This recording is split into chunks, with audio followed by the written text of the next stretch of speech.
Ladies and gentlemen, goobers and ghouls, dear listeners, welcome back to Fearboners.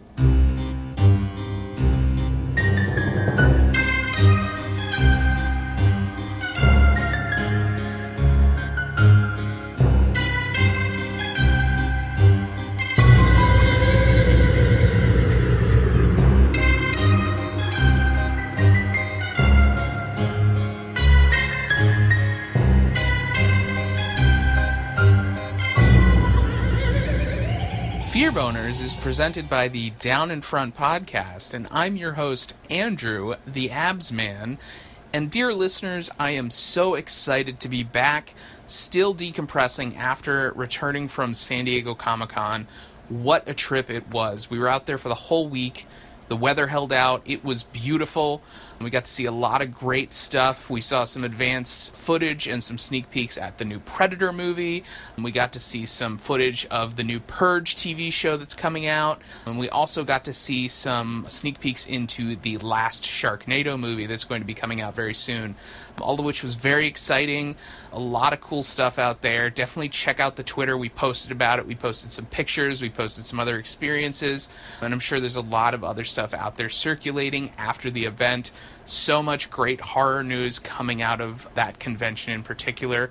If you haven't had a chance to go out to San Diego Comic-Con, I definitely urge you to do whatever you can to get out there. It's a bit of an investment, but this is my 5th year going, and it's always worth it. It's a great trip. There's so much to do, so much to see. It's always a fun time. And again, so good to be back. So good to be on a regular recording schedule. And today, we do have a great film to talk about. I actually just finished watching it. It was released recently. It's called Ghost Stories. And we'll be getting into that in just a little bit. To warn you, we will be getting into a bit of spoilers. Obviously, I'm going to be talking about my reactions to the film, what the film itself is going to be about. This movie does take a fair amount of twists and turns.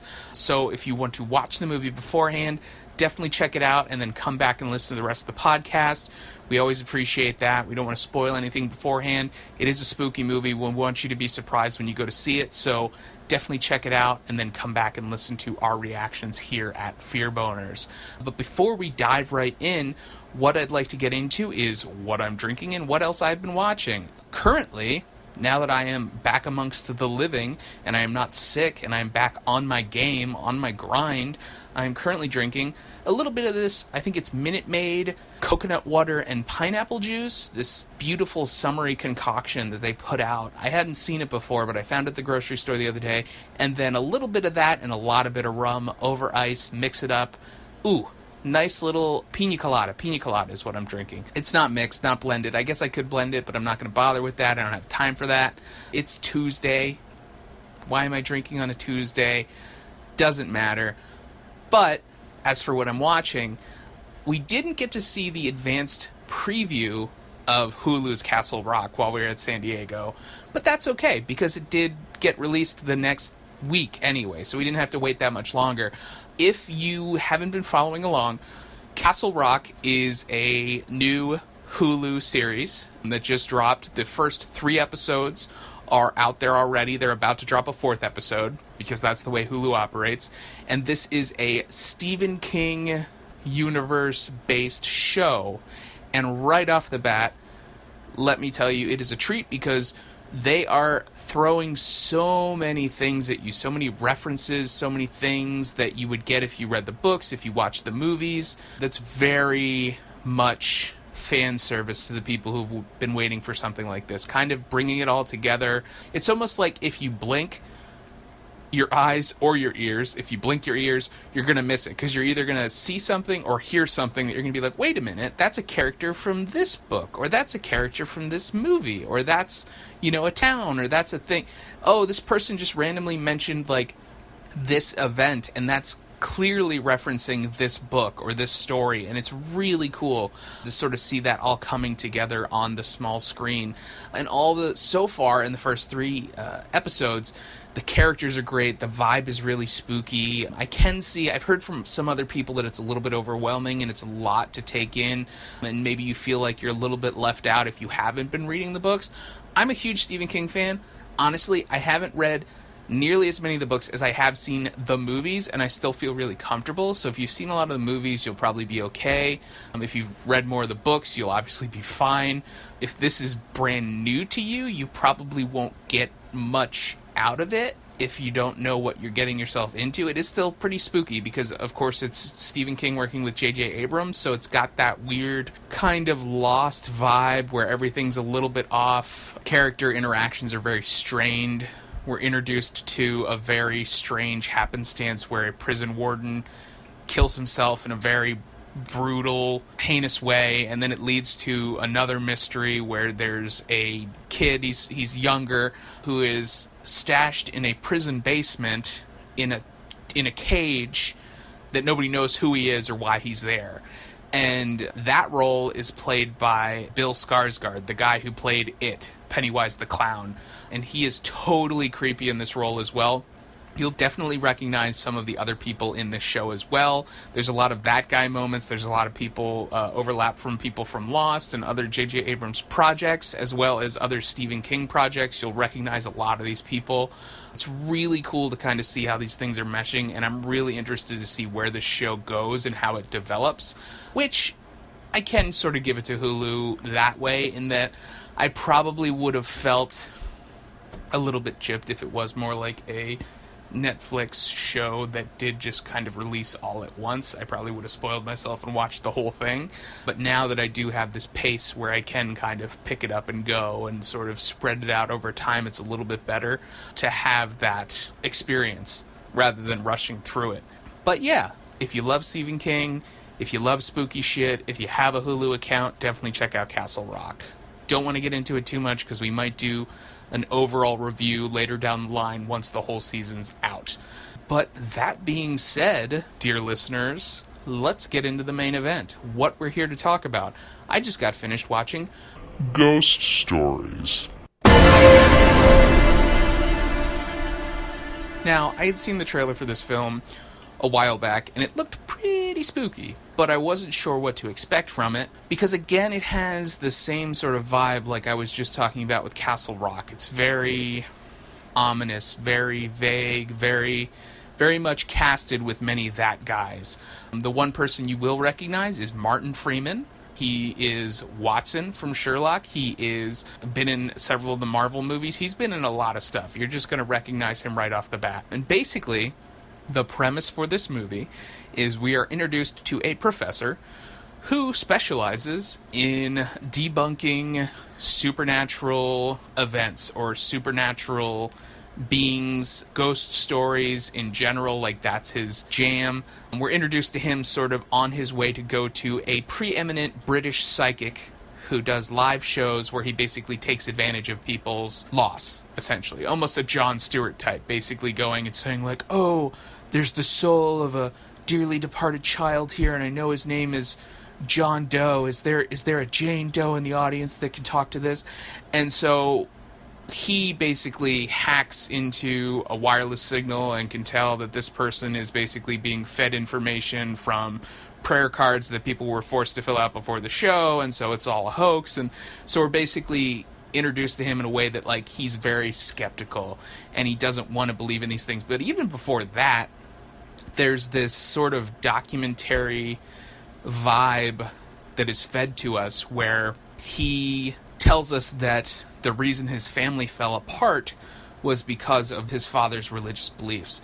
And we are slowly treated to these almost awkward, salvaged handycam footage of, like, family events. It's like someone's bar mitzvah, I believe. And then it's later on, and the sister is dating this guy, and the dad's not happy about the sister dating this particular guy, and there's a family fight, and you can tell it's very stressed, and, like, the family's falling apart, and then you can tell that he has a very strained relationship with the rest of his family, and, like, that's sort of presented up front and gives you kind of a grounding for the character himself. And then we're introduced to the professor, who's the main character, and then we find out that he's into debunking these things, because it's very much about the theme that weighs very heavy on this movie itself is belief, whether it be faith or whether it be in more than that, and whether it be something more supernatural. That's obviously the overtones of this film is, do you believe in ghosts? Do you believe in God? And then from there, we're carried through to the storyline where the front half of the movie is very loaded, is very heavy in that we're introduced to the professor, we're introduced to his family issues, we're introduced to what he does for work and how he presents himself, and he has a television show called Psychic Cheats, I believe, and it's like a reality TV show where he exposes fraudulent psychics and things like that. And there's a lot of shots and a lot of presentation in the front end of the movie that's a lot like interviews, is a lot like a documentary, and it sort of suffers the same thing that I had mentioned in our review of The Endless, where there are these shots of interviews and confessionals in the front half of the movie that do not occur in the back half of the movie. So that theme, that way that the movie's being made, almost like found footage, kind of disappears. But it does give you a good setup because he does also introduce this other character of another professor who was working similarly in his field, but what basically drove him to become what he wanted to be. When he was a child, he saw this other professor on TV who was basically also exposing hoaxes and debunking myths and ghosts and things like that. And it shows this whole story. We see clips of him working with possessed people. There's a really funny interview with a possessed woman where she talks about how she was like, she says at one point, she was like, it's like an old lady and she's talking with like a spooky voice, like she's being possessed by a demon. She's like, And then your mom was flicking a bean to John Travolta. And then it cuts back to him and he's like, yeah, this is just an example of a fake possession because the mother feels abandoned and she needs more attention because her children aren't around anymore. And he's basically breaking it down as to how it would really be and not based on the supernatural context that's being put in front of us. And so that's the person that he looked up to.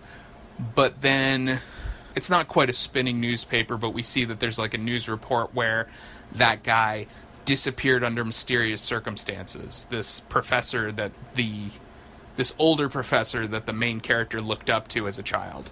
And so he makes a remark that it's kind of ironic that a guy who worked in that sort of field would disappear under mysterious circumstances.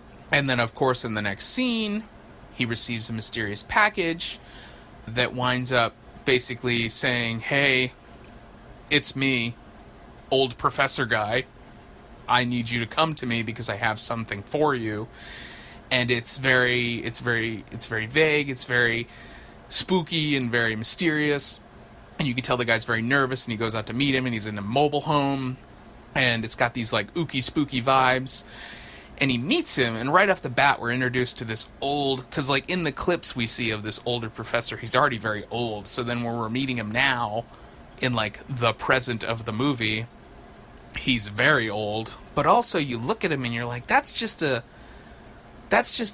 character actor with a lot of makeup on. That's not actually they didn't get an old man, and I couldn't tell who it was. So that's one of the things we'll get into. This will come back later in the review because it's a great twist.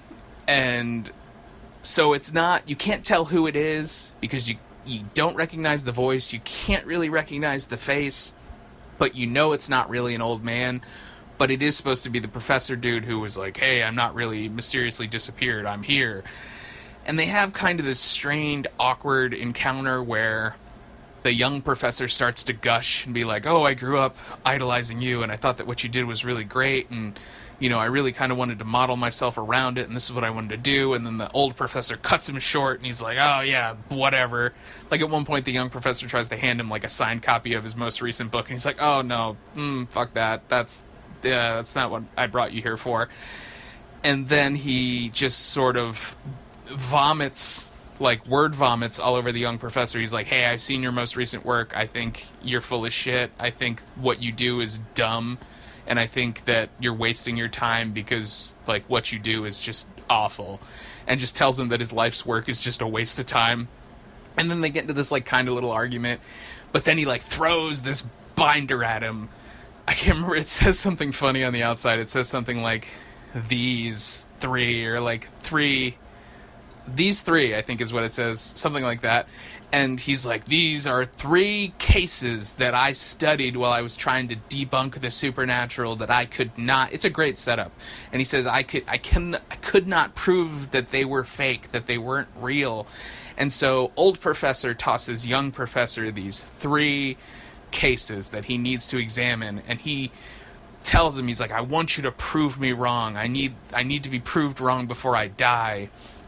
And it's kind of a cool setup, and like the vibe there is really kind of awkward because, again, like, you can tell this guy's not really an old man, so it's like, is this intentional? Like, are we supposed to feel uneasy or uncomfortable about this? Like, and then they kind of had that fight, and then he kind of tasks him with this goal of like proving that these things are fake, but he's like, well, I was the preeminent dude in this field before you took over, and I couldn't do shit with this.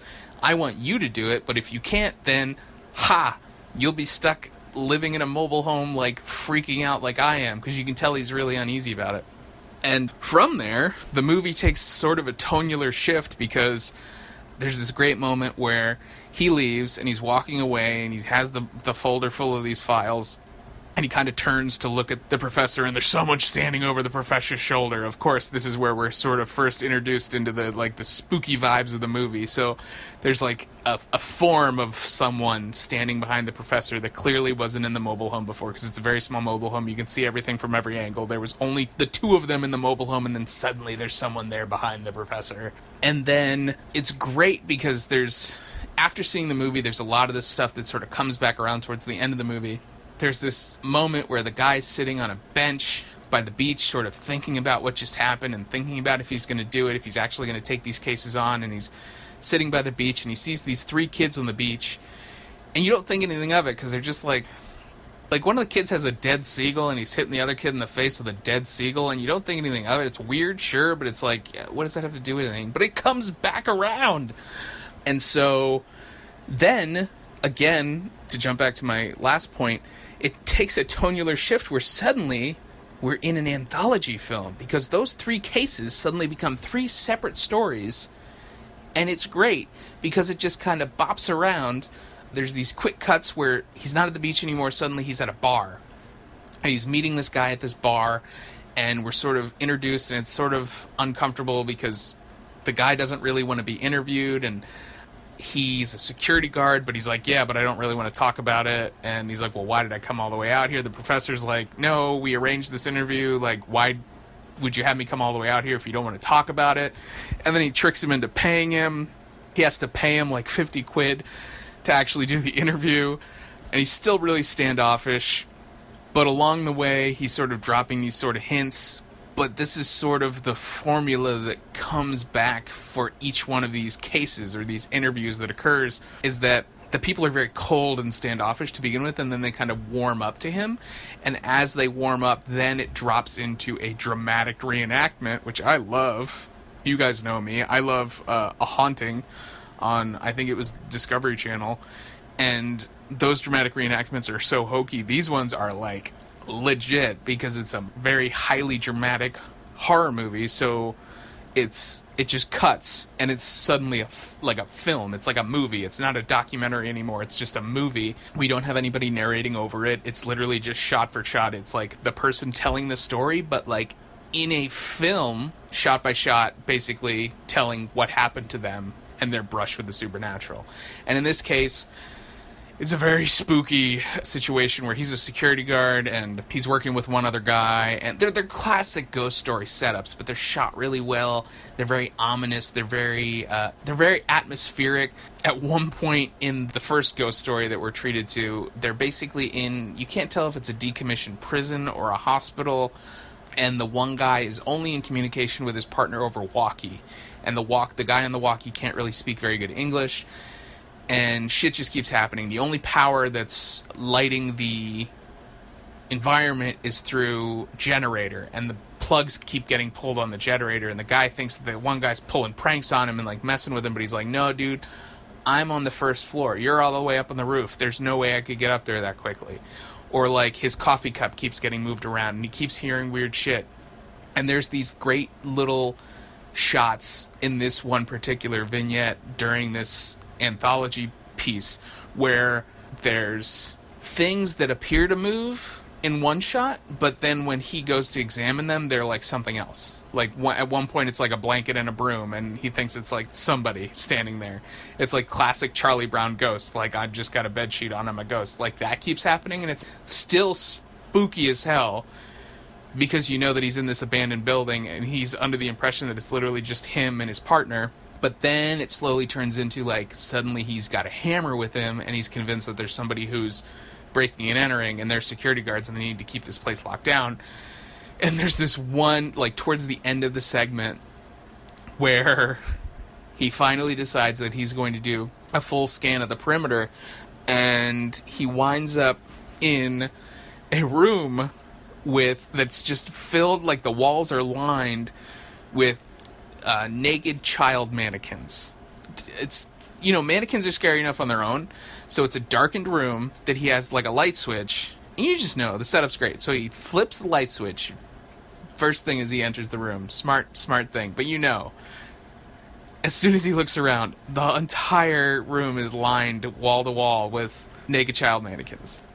And then he does a quick pan, and then you see in one corner, there's again something covered in a sheet that looks like it's moving. And so he's convinced that he's cornered this person, and he's like sneaking up on it with the hammer like he's going to bash its brains in. And then he pulls the sheet, and it's a mannequin with a hospital gown on. And it's like, okay, well, shit, like nothing. Like, it's weird, but it's, it's not anything. And then the lights go out, and you're like, oh, shit. And then, of course, we're introduced to the ghost in that segment, and it's terrifying, and it's very thematic. It sort of plugs into some of the things we learned about that character beforehand, but then you have to remember a lot of the things that you might have thought were insignificant in that segment, because then again, all those sort of come back around at the end of the movie. So that's the first segment. The second segment is a really weird one where we're introduced to a really neurotic kid. This kid is great. He reminds me, I can't remember, there's another actor he reminds me of, but he's got a great crazy face, and he uses it wonderfully throughout this entire segment.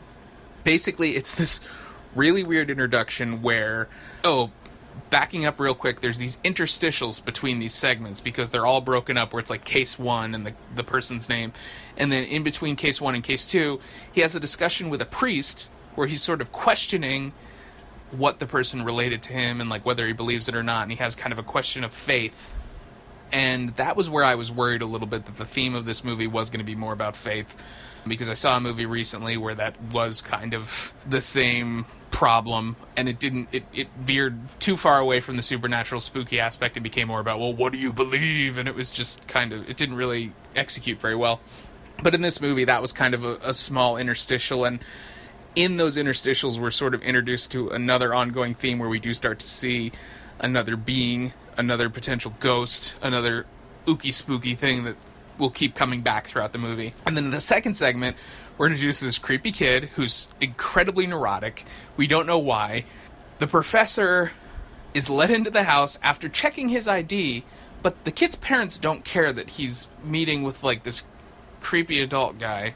And so there's this great moment where the professor kind of goes to try to introduce himself to this kid's parents, but they're in the kitchen with their back to him, and then the door slams. And it's like, oh, okay, well, I guess I'll just interview your son alone. And there's these other creepy aspects. He goes to, like, the wrong part of the house before he gets back to the kid's room, and there's, like, someone else in the house, but then the kid's like, nope, it's just me and my parents, there's no one else in the house. And it's just, like, little things like that that's like, well, who the hell did I see on the third floor? Who was that? And then, like, the professor insists, he's like, no, there's someone else in the house. And the kid opens the door, he's like, do you want to go check? And it's just this dark hallway, an abyss of a hallway, and like there's this the thing that this movie does really well is there's these slow pans, these stone ground slow icy pans or slow zooms that are so great. And that one, it like sort of zooms into the hallway and then it zooms out from his face looking into the hallway, and he's like, no, never mind, that's all right, I don't want to go back out there.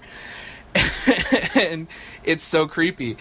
So then he starts to talk to the kid, and he's in the kid's room, and the kid's room is plastered with demonic imagery. All sorts of old woodblock prints and stuff like that from different books of goat-headed demons and, like, demonic rituals and, like, witch burnings and stuff like that. And he's like, well, why do you have this all over your room? And he's like, oh, it's just my research. I just want to have it when I need it. I want to look at it. If I don't want to look at it, I'll look here. And he, like, turns, and there's just a picture of a teddy bear in, like, one corner of the room. He's like, I'll just look there if I don't want to see any of this other stuff. So there's little things like that sort of punctuate the creepy moodiness of the rest of this film that are really great and well executed. But then after a while, after we get a vibe for this kid and his character, we're introduced to his story, which is basically he was recently road tested to get his license and he failed, but he lied to his parents about it so he could go to a party. So he was driving back from the party, he was super late from the party, and his parents were calling him like crazy. And he was just really nervous because he didn't really have a license, so he was driving without a license. And he's on a dark, unlit, backwoods road, driving without a license, late from a party. And his parents keep calling him, and they're yelling at him, and they're saying, like, you're late, like, where are you? And he keeps cutting out because he gets really bad service, and then his parents get more and more pissed because they keep thinking he's hanging up on them, but he's not. He's literally just losing connection over and over and over and over again. Then suddenly he hits something. Of course he hits something. He's going to hit something. But when we see whatever it is sort of go up over the hood of the car, it's like very fast. Even though he's not going that fast, it's very fast. And you can tell it's like a person, or it's like a person type shape. But there was something weird about it. And he quickly kind of hops out of the car, but he's kind of like feeling his way, like his eyes are closed and he's feeling his way along the car. He doesn't want to look, but he has this great moment where he like kind of looks and then doesn't, and then just looks, and there's this flash. You don't see the whole thing, you kind of just see a little bit of the head, and you realize like that's not a person, it's like a demon. It's like the thing from the witch, the goat-headed demon from hell. It's like a humanoid goat. It's like a goat man, basically, is what he's hit. And so, instead of stopping to help or see what it is, because, like, I feel like in most horror movies in this situation, sure, the person would be terrified, but also, normally, they'd probably examine the dead goat man on the road before doing anything else, but he just sees it. He has this great moment where he sees it, and he, like, bugs out, and he, like, jumps back in his car, freaks out a little bit, and then drives off. So it's like hit and run. And sure enough, I think at that point his parents try to call him again, or he tries to call somebody and he can't get a signal. And then all of a sudden, everything else in the car starts to fritz out. The lights are blinking, everything's like shorting out, and then the car dies. And he's stuck on the road in the middle of the nowhere, only a few yards away from that goat man thing, anonymous monster creature that he just hit. And so at that point, he basically calls the British equivalent of AAA, and there's this theme going on where people keep mispronouncing his name. The kid's name is so-and-so Rifkin, but people keep calling him Rifkine, and he's always like, Rifkin. And so the AAA person is just like, oh, we'll send somebody out, this and that. Like, what's the license on the car, or what's the registration on the car? Gives him that. Says, I'm the kid, I'm not the owner, I'm the owner's kid. And they say they'll be there in 10 to 45 minutes, of course. So he's just kind of there, and suddenly it's very quiet. He's just like, all right, well, they'll come, they'll fix the car, I'll be on my way, I'll get home, I'm already late, it's fine, better late than never. And, of course, there's a great scene where we hear all these things, and then his face is predominantly on screen, just like really getting to the tense, neurotic person that we were introduced to initially, because first in this scene, or in this flashback, he's still more confident, he's not like completely broken that we're sort of initially introduced to him, because he's just very creepy and very scary initially, and then like in the flashback he's okay, he's still he's like nervous, but he's not like terrified. So we see that transformation because he's sitting there, and then all of a sudden there's this great scene where he sort of turns, and the goat man is just standing right behind him outside the window, and he just flashes away. And of course, there's the goat man sort of runs around the car, jumps on the car, disappears a few times, tricks the kid, and then all of a sudden the back door opens. The back door of the car opens. Because this kid never thought to lock all the things. But who knows, he's a goat man, maybe he's got supernatural powers, he can pop the locks in a car. But anyway, there's this great scene where obviously the goat man gets in the back seat of the car, and the kid is just beside himself. He's like squeaking. He's not really making any noise, but he's just kind of like frozen in fear. And these long, hairy fingers kind of come over from behind the car and like get on his hand, because he's about to let himself out of the car and run, obviously, because you don't want to be in the car with a fucking crazy goat man that you just hit with your car. And the goat man's long, furry fingers unfurl and, like, slowly land on the kid's shoulders, and you just hear, and the kid, without missing a beat, is like, fuck that, and just runs into the woods, and is just, like, crying and freaking out and screaming and running away. And then he lands by a tree, and then the tree comes to life and eats him, sort of, or, like, grabs him. And then it's at this point where we get the second interstitial, which is one of the most telling, where the professor at this point, after having this second dramatic reenactment, when he's just like, okay, this seems a little more wacko. It's not necessarily a ghost story as much as it's like this bizarre supernatural weirdness with the goat man and like a tree person, and like you could have seen a lot of shit. It was really dark late at night. And so he goes to the scene. The kid tells him where it happened. He goes to the scene. He finds, like, the hole in the fence. He goes through the fence, and he sees a fallen tree that basically looks like it could be, like, a person reaching out to get you. The kid could have easily seen this at night and just been like, oh, he thought this was a tree person reaching out to get him, but really it was just a fallen tree that fell in such a way that looked like that. And so he was getting ready to just, the professor's looking and he's like, oh yeah, you know, like there's something that keeps coming back throughout the movie. It's, your brain lets you see what you want to see. Your brain tells you to see what you want to see. So it'll trick you into seeing whatever, but at the end of the day, it's probably not really there. So he sort of rationalizes that, walks back out to the car, and as he's walking to the car, there is him sitting in the car, just dead. Not dead, but like it's like he's seeing himself struggle in the car, pale as death, just like scratching at the window, like looks like he's having a hard time breathing, and he just can't get. And then there's this great scene where he opens the car door, and the him that's like suffocating in the car disappears. And it's so good. It's just without missing a beat, he disappears. And then he just has this moment where he's like looking around the car and he's like, what the shit? Like, what that was me? Like, how was I seeing that? And it's really spooky. And then from there, we're introduced into the third story, which is this weird, again, it sort of drifts back into ghost territory. And this is where we're introduced to Martin Freeman's character.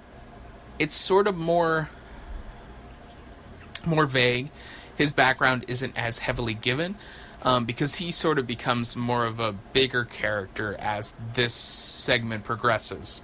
He sort of is presented as this big business type dude, and he's sort of telling the story about how him and his wife have been trying to have kids, and like they've been doing everything, and then they found out that she was infertile, but he's a doctor, I believe, and then he tells about how he knew the guy to go to, and it cost them thousands of dollars, but after thousands of dollars worth of treatment, she was fertile, and they got pregnant.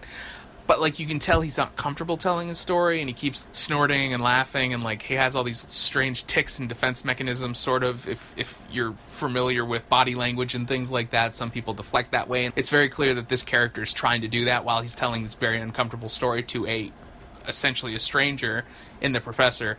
And so he's telling the story about how him and his wife have been trying to conceive, and then this happened.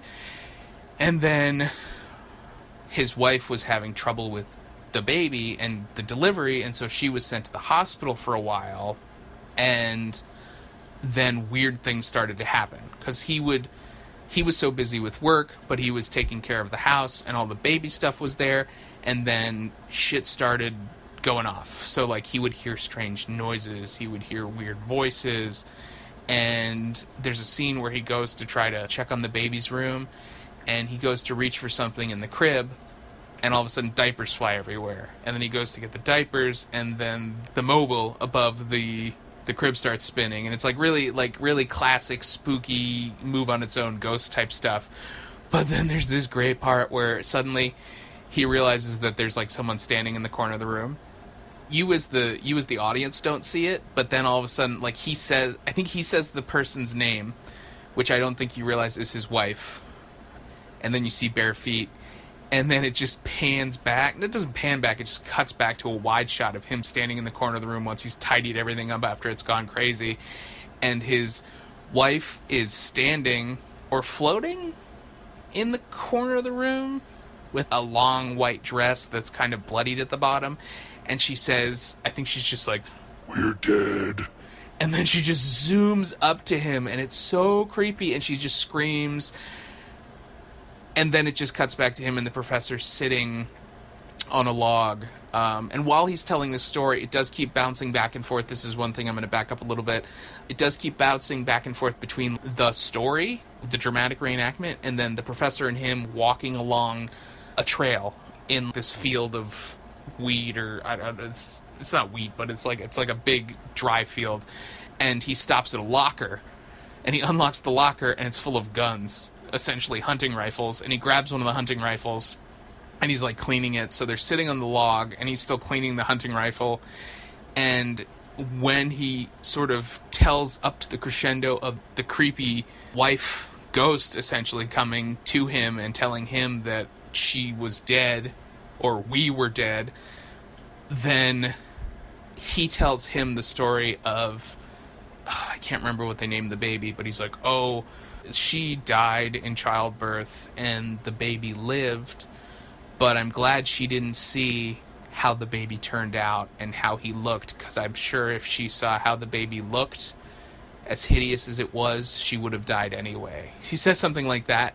And then I'm happy they gave Martin Freeman the Jurassic Park quote. He says, sort of to, like, almost a Monty Python-esque, always look on the bright side of life quote. He says, life finds a way, just like Jurassic Park. And he says something else, sort of like to sort of level things out, because it's like very dark and very ominous. And then he says something to like kind of turn the mood up a little bit, and then he turns the gun right around and blows his brains out in front of the professor in the middle of nowhere. But the whole time they were doing that, while he was grabbing the gun and while they were having this weird conversation, like, he was talking so fast and he was telling him these things about like work and then his wife and then the baby, and like there was a hooded figure that you've realized at this point you keep seeing in the background of other shots, and he's more prominent in this third one than at any point in the film, but he does keep showing up in other points of the film. And this is where you start to realize that things are sort of coming together and things are starting to merge.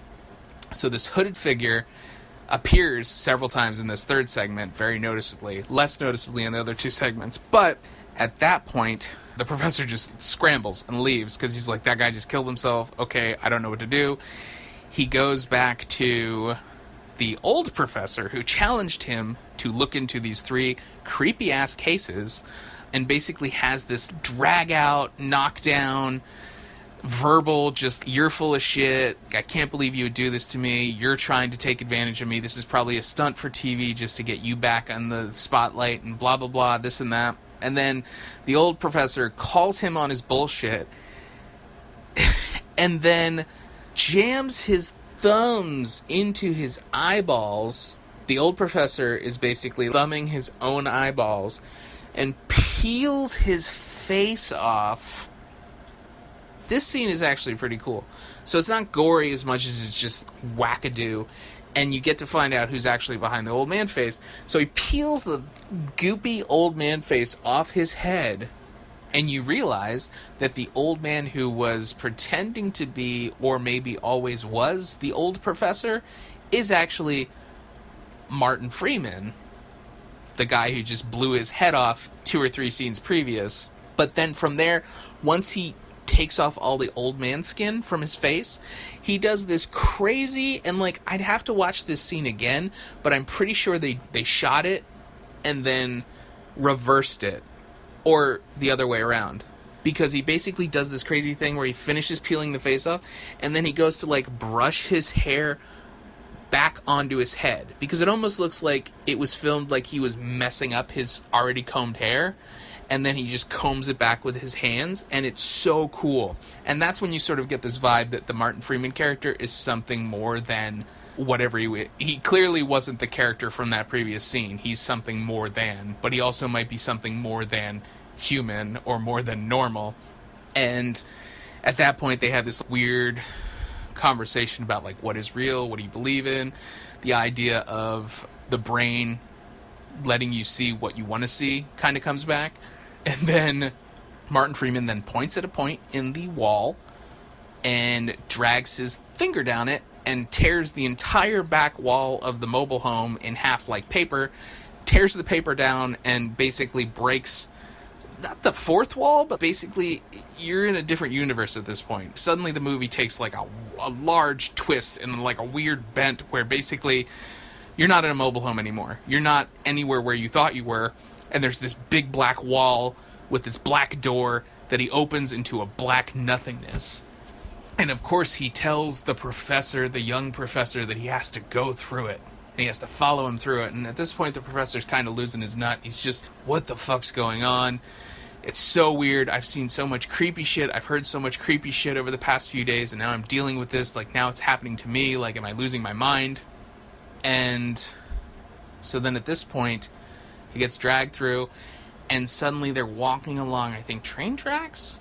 The inside of the trailer doesn't exist anymore. There's just this black door. He goes to the black door, and suddenly he's outside again, walking down these train tracks, and they're having this conversation that winds up being a bizarre flashback. But in this flashback, the hooded figure with no face keeps appearing in the background, like further away, closer, further away, closer. And then we find that the professor had this traumatic experience as a child where he was bullied, obviously. Those kids that I said before, where the one kid was dangling the dead seagull in front of the other kid's face, were memories of the professors that he was like somehow manifesting or seeing.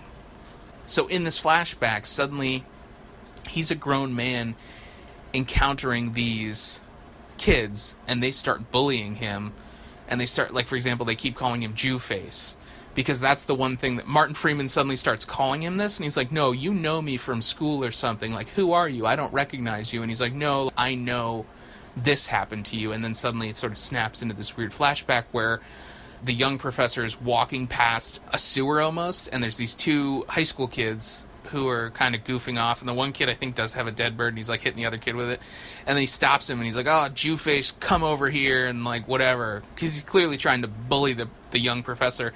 And then it snaps back, and it's not the grown-up professor, it's a high school age professor. He's very young.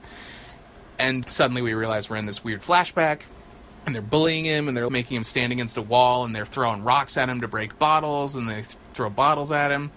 And then there is another kid who shows up who is developmentally disabled, and the two bully kids are making fun of him, but the kid doesn't get it, and he just wants to fit in with the bully kids for some reason. He's not trying to help the professor at all.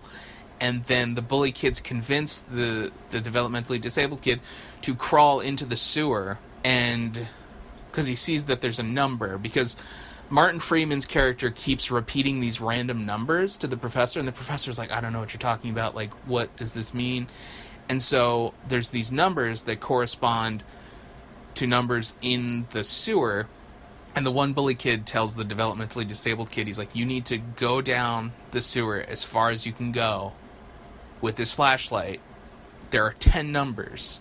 You need to count every number, yell it out, and let us know which it is. I wrote them in there. I only need you to tell me the 10th number, which is the furthest one in there. So, of course, the kid wants to fit in, so he goes in. He gets the first few numbers. There's only 6 numbers. There's not 10 numbers because it doesn't go that far. And the kid, the developmentally disabled kid, is getting very scared, and he said, I want to come back, and he's already said like 6 numbers, and the young professor's telling him, he's like, you didn't tell him that there's not 10 numbers in there, he's going to get stuck, he's not going to know, he wants to leave, you should tell him that he can get out of there. And the bullies just keep insisting he needs to go, and then we just see the kid he's like in the farthest narrowest reaches of the sewer, and he's having a seizure or something. Or we find out that he's asthmatic and he had an asthma attack and he died in the back of this, in the far end of the sewer. And the bully kids just run away. And the professor has this moment where he thinks about it and he wants to do something, but he still is just scared because he doesn't know what to do, and he just runs away. And that's when it snaps back to grown professor and Martin Freeman, and Martin Freeman's like, you could have done anything, you didn't do anything, you're just as bad as the bullies. And it's very much, suddenly we realize that we're looking back on these things, and there is this overall theme of the professor constantly thinking like he's not good enough, sort of. He's sort of looking for meaning. He's sort of trying to reinvent himself and sort of trying to achieve greatness again. Sort of trying to do something to prove that he's worth anything. And from there, the hooded figure comes out and is revealed to be basically this terrifying, decayed zombie version of the disabled kid who died in the sewer. And it's terrifying because he keeps just laughing, and it gets to the point where all you can see outside of the hood of his parka is his smile as he's laughing, and then later he takes off his hood and he's all fucked up. And so he chases him around for a while, and yeah, there's this moment again where he's chasing him down the train tracks, and the hooded figure again rips the paper background, basically tears a hole through reality, rips the paper off the wall, and there's just this creepy hallway. And he's sort of pursuing, or he's telling the professor to go through the hallway and pursuing him through the hallway, and suddenly he opens a door and there's just a bed at the end of the hallway, and the professor doesn't want to get into the bed, but the guy's kind of pushing him into the bed. And then there's this weird transition where the hooded zombie disabled kid is pinning the professor to this bed, and there's like a Dutch tilt and then a full shot shift where it suddenly levels out, and we realize that the professor is in a hospital bed.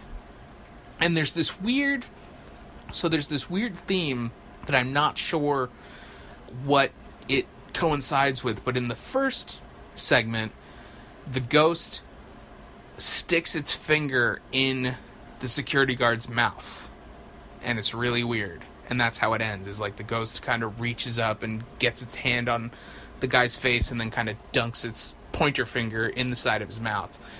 At the end, towards the end of the movie, the hooded figure does the same thing where he pins the professor to the hospital bed and like sort of sidles up next to him and sort of spoons him, but then reaches an arm up with his like gross zombie green like decayed hand and like, stuffs a finger in the side of his mouth.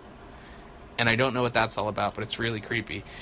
And then it sort of pans out and we realize that yes, suddenly, are we finally in the real world? Do we know where we are? Is this what happened to the professor after examining all these cases? Did he like crack, or like what happened? He's in a hospital bed. He's hooked up to ventilators. He's clearly not conscious. He's in a bad way. And that's where it sort of resolves. We do get, so basically what happens is you have this Wizard of Oz kind of waking up from a dream where it's like, oh, and you were there, where, yes, the young professor is unconscious in a hospital bed, hooked up to a ventilator, in a perpetual coma, because what we find is, the first one to appear is the neurotic kid as a student nurse who's working at the hospital, checks in on him. But then the doctor in charge is actually Martin Freeman's character, and he comes in and sort of explains that the professor, down on his luck with what have you, or what he was doing between like family problems and work problems, had apparently tried to kill himself by running the exhaust fumes of the car into his car. And because of that, basically, he's put himself into a full coma. His mental facilities are completely drained. He probably will never wake up again. He's probably here for keeps. They make a remark where it's like, well, what does that mean? It's like, oh, it means it's here for keeps. And then, as you look around the room, you see items that were also in the other segments. Like, there's the creepy doll that appears a couple times, and there's a coffee mug, and then the janitor that comes in is to clean the room is also the security guard from the first segment. And It's weirdly shot in that scene, in the hospital room scene. It almost felt like it was a stage production, which totally makes sense because then as it sort of wraps, when we find that, yes, this whole movie was this terrifying, terrible purgatory state that this guy put himself into by attempting suicide. He's caught in this terrible, ghostly, regrettable woulda, shoulda, coulda adventure that he's on over and over and over again because he decided to kill himself. He's stuck there, and it sort of wraps that way in this terrifyingly regrettable, creepy, sad ending. And there's no curtain that gets drawn, but one of the first credits says, based on the live stage play of the two directors who made this film. And it's really great because it is sort of presented in that way, that you get that sort of, it comes back around again to an ending that you didn't really know you were at the beginning, and it's very much end scene. Again, it doesn't have a dropping curtain, but it definitely, you feel it. You don't see it, but you feel the curtain drop, and then you're like, well, shit, I guess I just watched that movie. And that's essentially Ghost Stories. I just talked through the entirety of the movie because it's still very fresh in my skull. I enjoyed the hell out of it. I liked it a lot more than I thought I was going to. It definitely went in a lot different direction than I thought it was going to. Super fun movie. Again, urge you to watch it before you listen to me spoil the whole thing for you. But it's very fun, very creepy, very quick watch. Great British spook show. Ghost Stories. Yeah, if you have a chance, if you find it anywhere, definitely check it out.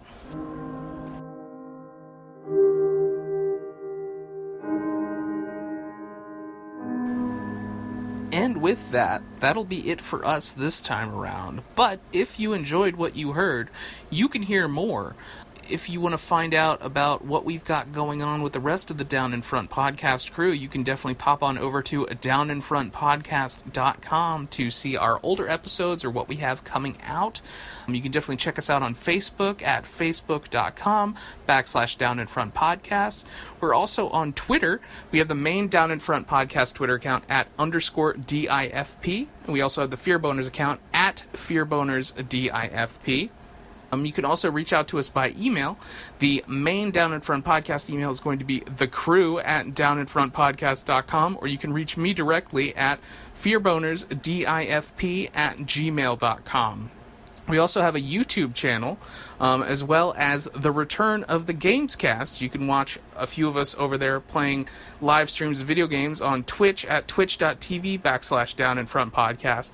And as always, we do this for absolutely free because we love movies, we love you guys, and we love to have this ongoing conversation with you guys. But if there's any part of you that feels like you want to help in the production or getting this together, you can pop on over to Patreon at patreon.com/downinfrontpodcast. Every little bit helps. Even if you pledge $1 a month, it means the world to us, and it helps us basically get more content out to you and on time so that we can have this conversation with you. And there are some benefits for folks who pledge to our Patreon, so you can definitely pop on over to Patreon to learn more about that there. And as always, thank you so much for tuning in to Fear Boners, presented by the Down in Front podcast. I'm your host, Andrew, and I appreciate each and every one of you dear listeners that tunes in to listen to me talk about any dumb horror movie that I wind up watching week to week. And definitely there will be more now that my schedule has settled down quite a bit. So we'll be back with you sooner rather than later to tickle your fear boner and spoil some spooky movies. So until then, keep it creepy, dear listeners.